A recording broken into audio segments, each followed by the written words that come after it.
Today we'll be speaking about the cochlear implant. Hearing loss is a major issue in our society. It was reported that between July 2000 to June 2023, approximately 25,611 cochlear devices were implanted, and 10.5% of that population consisted of adults. On the global spectrum, the World Health Organization has estimated that by 2050, 2.5 billion people will live with some degree of hearing loss. The prevalence of hearing loss differs between regions, with the greatest hearing loss in Western Pacific, whereas the lowest is in the Eastern Mediterranean. However, accessibility to medical treatments and diagnosis should be taken into account. The ear plays a crucial role in humans and consists of three sections: the outer, the middle, and the inner ear. The outer ear takes sound waves and travels through the ear canal where sound is amplified. The amplified waves are taken into the tympanic membrane that vibrates in response to the sound. Now it has entered the middle ear, where the sound waves are transmitted to the ossicles, which consist of the malleus, incus, and stapes. These tiny bones amplify the sound vibrations and press on the oval window, which now the vibrations have entered the inner ear. Once the sound enters an oval window, the fluid inside the cochlea is activated, and the movement of the cochlear fluid bends the sensory hair cells in the bacilli membrane, which is within the cochlea. The bending of the hair cells generate an electrical impulse that travels via the cochlear nerve that is sent to the brain. Individuals with damaged hair cells in the cochlea require a cochlear implant. The individual with an implant will have a sound processor that is situated behind the ear and picks up the sound waves and sends signal to a receiver that is underneath the skin behind the ear. This receiver directs the signals to a thin wire that contains sound electrodes that are placed in the cochlea, therefore triggering the cochlear nerve that leads to the nerve directing a signal to the brain, hence hearing the sounds. The history of the implant starts in the 1800s, with Alessandro stimulating the internal ear via electrical currents. Then in 1957, Andrew and Charles utilized the wire with electrical currents that allowed a patient to experience auditory sensations.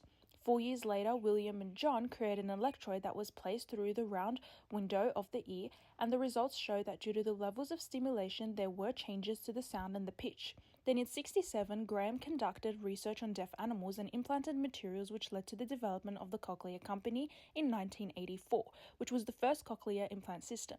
This device's first commercial model was marketed in 1985, and it consisted of 22 electrodes. The next generation, named Nucleus 24, was in 1997, which contained 22 active electrodes and 2 extra cochlear electrodes. Fast forwarding to 2009, the model was named Nucleus 5, which consisted of a sound processor that was controlled by a remote control, which was easier for programming.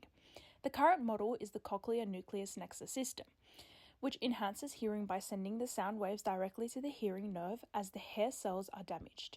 Recent innovations have made cochlear implants smaller, smarter, and more comfortable to use. New digital processors and integration with AI help users understand speech better. Even in noisy places, researchers are now working on optical and fully implantable cochlear implants. This could give a more natural hearing experience and remove the need for external parts. In the future, these improvements may make cochlear implants more accessible and more like a natural part of the human body. Cochlear implants are generally safe. However, surgery always carries risks, such as infection or device failure. Therefore, ethical and safety issues still remain. Post-surgical complications, such as dizziness and facial nerve stimulation, may occur.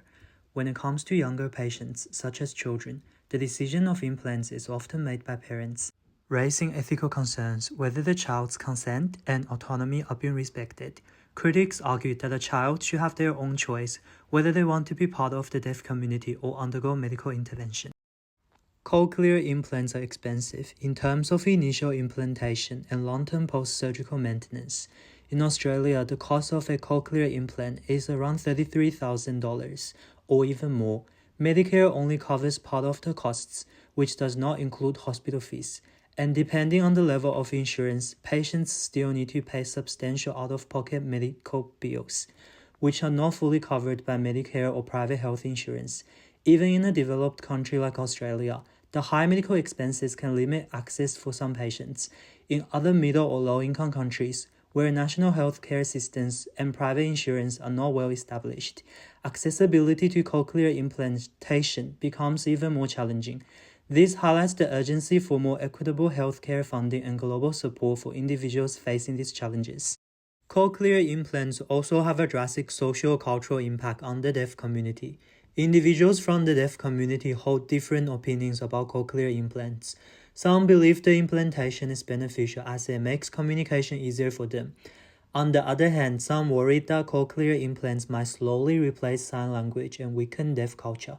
Plus, not everyone has access to cochlear implants, so it becomes even more challenging for them with the decline of sign language. A study in audiology research found that many deaf people feel social pressure to get implants, almost like they have to fix themselves, which can be emotionally difficult. And another study from the University of South Florida pointed out that kids who get implants early sometimes grow up feeling caught in between, not fully deaf, but not fully hearing either. In conclusion, cochlear implants are not just a medical device. They act as a bridge between science, society, and the deaf community.